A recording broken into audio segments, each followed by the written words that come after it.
Cette mère de famille espère atteindre 115 000 $ juste en recyclant des canettes. Élise Gamache-Bellil a un objectif bien précis. Elle sillonne les rues de Montréal à la recherche de canettes et elle invite même les gens à venir en déposer chez elle. Son but, ramasser assez d'argent pour son projet mise de fonds pour l'achat d'une maison.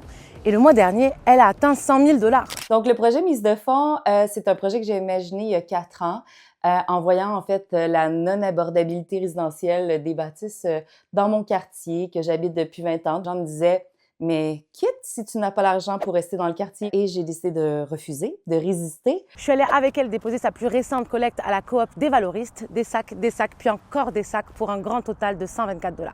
2-3 fois semaine, ça se remplit comme ça.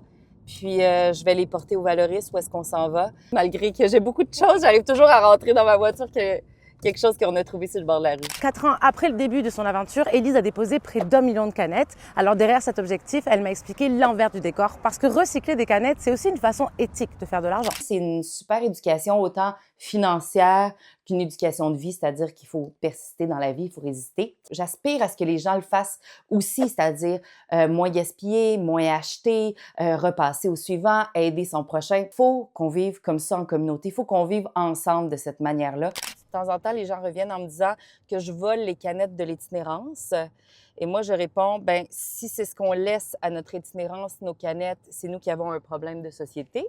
C'est la continuité de mon projet, c'est de trouver un bâtiment qui soit dans la même logique que mon projet, c'est-à-dire de prendre quelque chose qui est inutilisé et de le revaloriser, de le remettre en circulation. Donc, c'est ce qu'il faut que j'arrive à trouver, cette place-là qui soit inutilisée, que je vais revaloriser pour pouvoir y mettre des gens avec des loyers abordables.